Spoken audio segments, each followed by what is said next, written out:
अस्सलाम वालेकुम नाजरीन, मैं हूं अहमद मंसूर।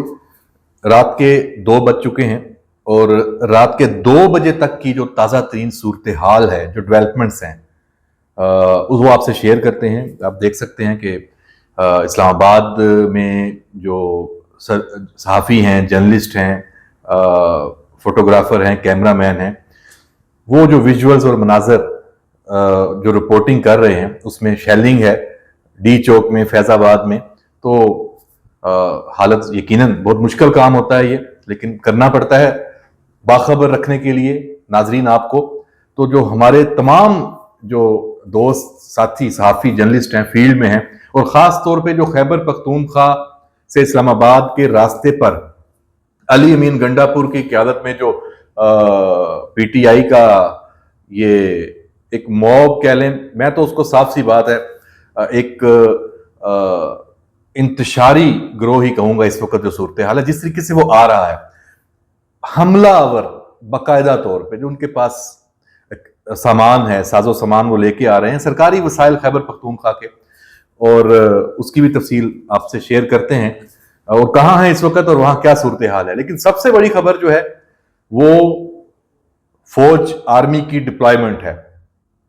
वफाकी दारुल हुकूमत में फौज आ चुकी है। इस वक्त रात के 2 बजे मैं अभी बाहर से आया हूं वीलॉग रिकॉर्ड करने स्टूडियो में।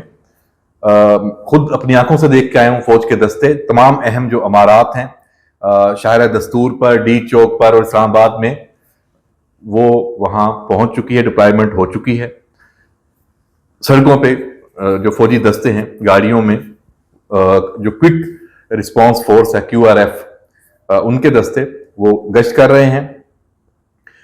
पुलिस मौजूद है, एफसी रेंजर्स मौजूद है, और जो पीटीआई के इक्का दुक्का चंद, कहीं दर्जन भर हैं, कहीं उससे थोड़े ज्यादा हैं, उनके कारकुन निकलते हैं और पथराव करते हैं। और वो एग्रेशन में, वो कोई जलसे के लिए नहीं है, वो आए ही टकराव के लिए हैं। तो इसीलिए चूंकि सारी मालूमात मौजूद थी, तो फिर उसी हिसाब से ये सारा इंतजाम हुआ है। और फौज की डिप्लॉयमेंट आर्टिकल 245 के तहत आइन के वज़ारत दाखिला ने की।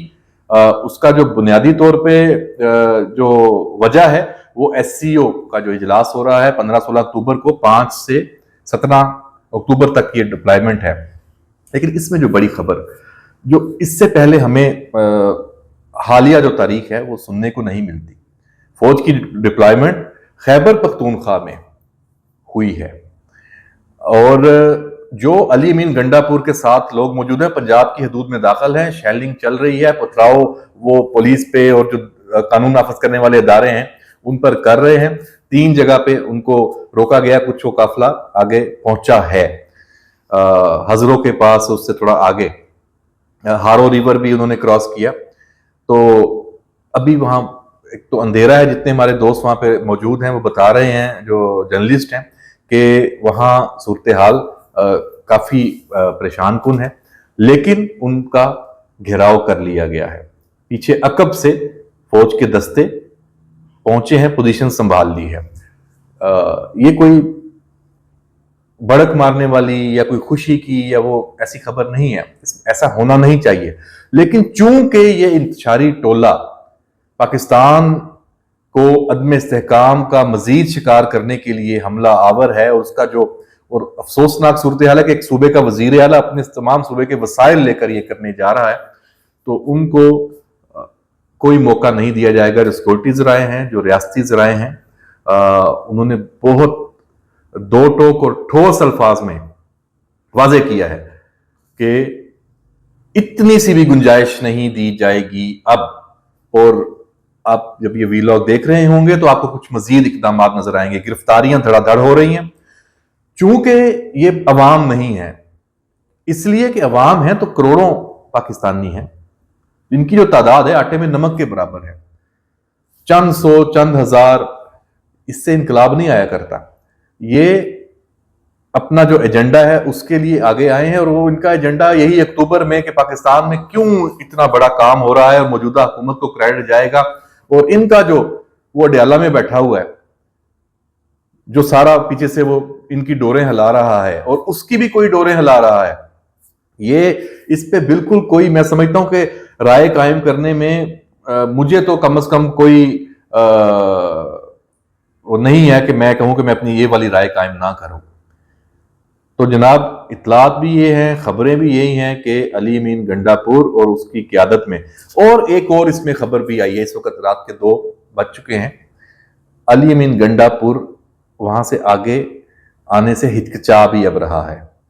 क्यों? क्योंकि उसको ये लग रहा है कि उसके साथ जितने बाकी लोग हैं उन्होंने उसको फंसा दिया अकेले को, सारा ये फंदा तो उसके गले में जाएगा भाई। बाकी सारी लीडरशिप किधर है तहरीके इंसाफ की? गायब है। कोई नजर आ रहा है आपको?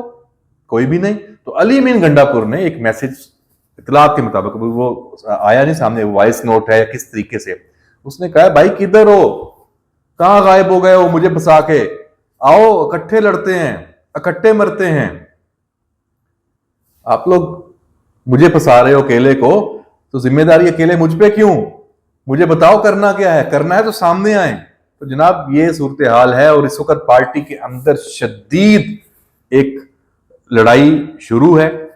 मरवा दिया अपने नौजवानों को, कारकुनों को, चंद हजार जो उनको केपीके से लेके आ रहे हैं, पता नहीं क्या क्या आपने वो बताया कि वहां तो जश्न होगा, और जो इनका एक खासा होता है, वो बेचारे आंसू गैस की शैलिंग और मारपीट, और अब फौज के सामने, फौज ने इन हालात में जो जिस तरह भी चले गए हैं, जो इन्होंने सोचा है किया, इसका प्लान ये खौफनाक।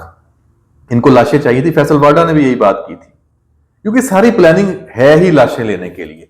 अडयाला वाले को इस वक्त सिर्फ लाशें चाहिए।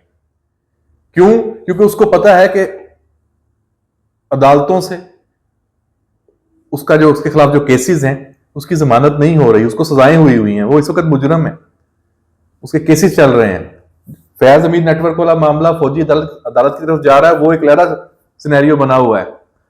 तो उसको लाशें चाहिए, वो ब्लैकमेल करना चाह रहा है और ब्लैकमेल कर रहा है। ये भी एससी और समट, उनकी प्लानिंग ही यही थी कि हुकूमत चूंकि मजबूर हो जाएगी कि चलो ये दिन गुजर जाए तो उससे कोई बात करे।